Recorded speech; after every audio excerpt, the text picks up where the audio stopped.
Waalaikumsalam warahmatullahi wabarakatuh. Yang diperkenalkan kami dari kelompok 2 bab 7. Kak, lu buka Canva. Sebelumnya Ata, lu buka Canva. Putri dan rekan saya. Saya Maulid Falapsi Marino. Nama saya Endrianto. Nama saya Arif Bakri. Nama saya Muhammad Rafi Pradana. Nama saya Putra Ilham.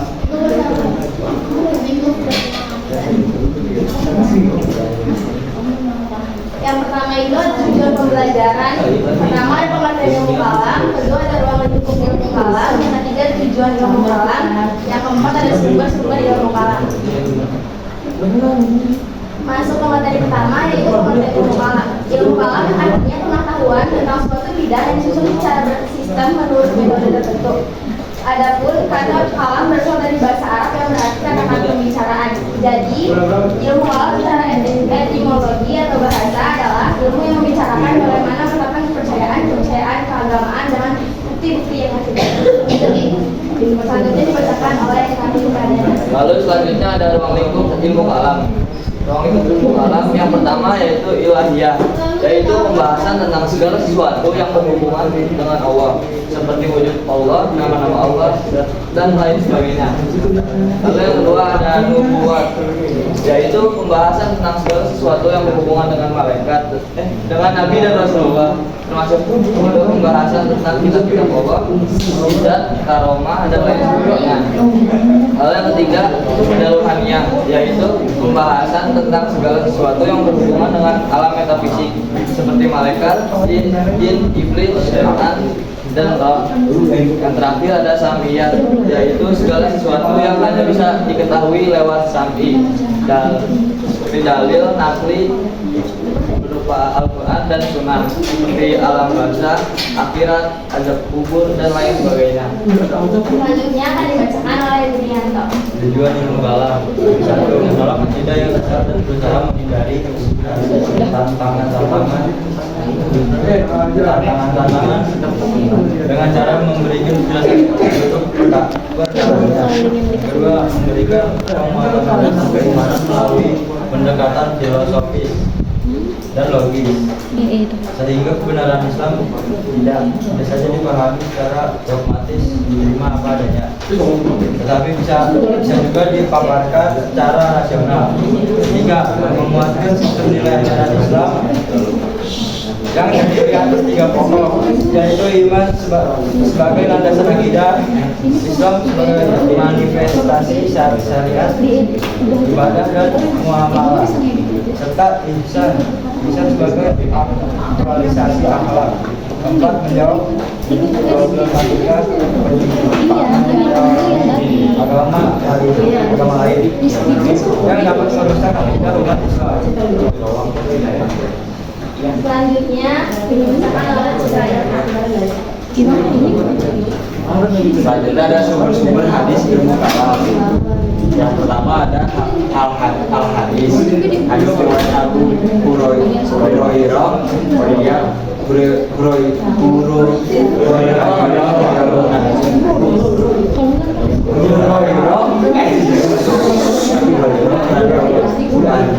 Dia mengatakan bahwa Rasulullah SAW bersabda, orang-orang Yahudi akan terpecah menjadi 72 golongan. Dan juga hadis yang diriwayatkan dari Abdullah bin Umar, dia mengatakan bahwa Rasulullah bersabda, akan menimpa umatku 72 golongan dan umatku akan terpecah belah menjadi 73 golongan. Yang bisa ngedit kan lu? Yang kedua ada pemikiran manusia. Salah satu sumber ilmu kalam adalah pemikiran manusia yang berasal dari umat Islam sendiri, seperti golongan Mu'tazilah menyesatkan adanya untuk dakwah Islam dengan membantah argumentasi orang-orang yang memusuhi Islam. Mereka tidak akan menolak, tidak akan bisa menolak lawan-lawannya. Maka berilah perdebatan yang rasional antara agama itu. Selanjutnya akan dibacakan oleh Maleka. Dalam Quran surah Al-Isras ayat 1 sampai 4 yang berbunyi, Allahu ahad, Allahu samad, lam yalid wa lam yulad wa lam yakul lahu. Yang artinya katakanlah Muhammad, dialah Allah yang Maha Esa, maupun tempat meminta segala sesuatu.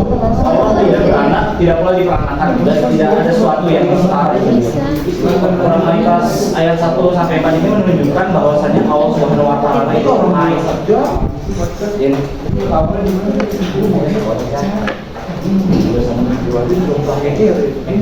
kalau surat Quran surat kedua itu adalah di surat Asy-Syura ayat 11 yang berbunyi Fatirus sama wa iwal ard ja'alakum min anfusikum azwaja wa minal an'ami azwaja yazra'ukum fi laisa kamitslihi syai' wa huwas samiul basir.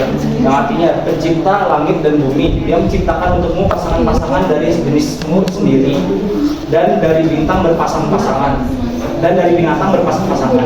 Lalu dia memperbanyak kamu dengan binatang itu. Tidak ada sesuatu pun yang serupa dengan dia. Dia maha mendengar dan lagi maha melihat. Quran surat Asy-Syura ayat 11.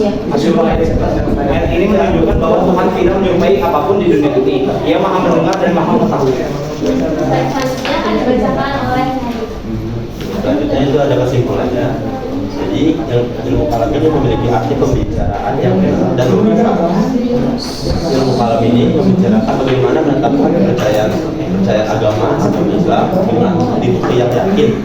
Ilmu kalam membantu memperkuat keyakinan, membangun akhlak dan mengembangkan pemikiran dalam pemahaman agama Islam. Itu saja yang bisa kami sampaikan. Apabila ada pertanyaan boleh. Thank you. Iya boleh Rehan. Tadi kan berdiri kelompok berapa?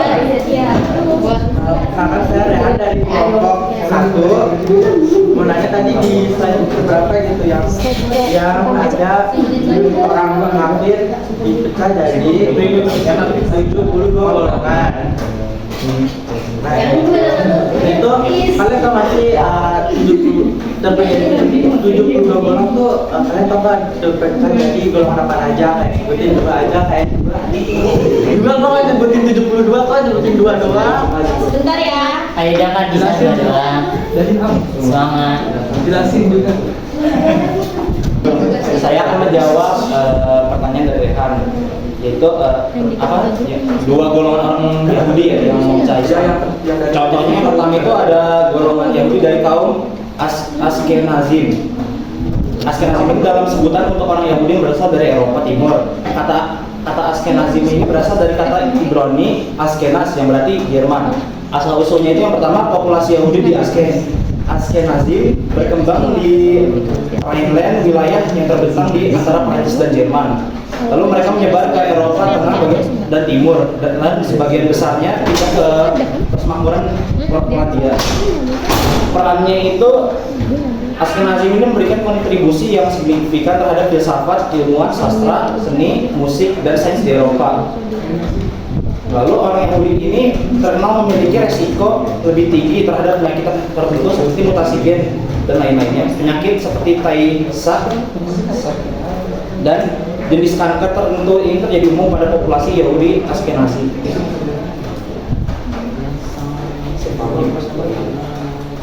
Terus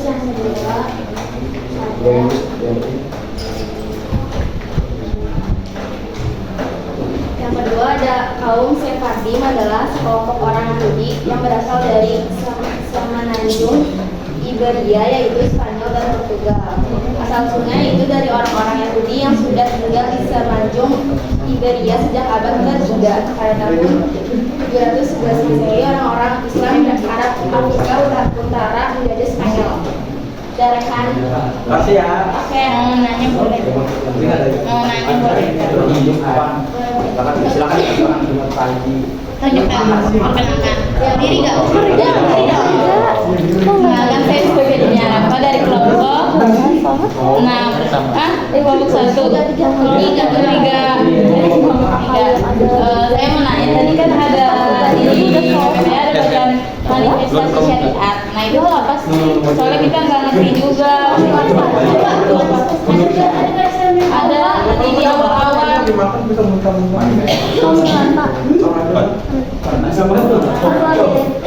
Terus pas gue liat ternyata ada sold out, padahal harganya cuma 20.000. Terus kata gue kayak dia malah Mana Pak? ih ada kamera. Tadi benar-benar kelihatan. Ada manifestasinya dari nah itu tuh apa sih, bisa dijelasin nggak ya? Yang lebih mengerti. Manifestasi syariat adalah penerapan hukum Islam dalam kehidupan sehari-hari. Contohnya itu, Islam dalam kehidupan sehari-hari adalah silaturahmi. Contoh dari manifestasi syariat. Jadi contohnya ada aktualisasi akal. Jadi aktualisasi akhlak itu penerapan nilai-nilai dalam kehidupan sehari-hari. Contohnya seperti patuh dan taat kepada Allah Subhanahu wa taala atau Itu aktualisasi apa? Iya. Berarti mirip dong sama manifestasi syariat. Iya mirip, cuma kan kalau manifestasi syariat kan itu jatuhnya ke silaturahmi kan. Kalau ini beda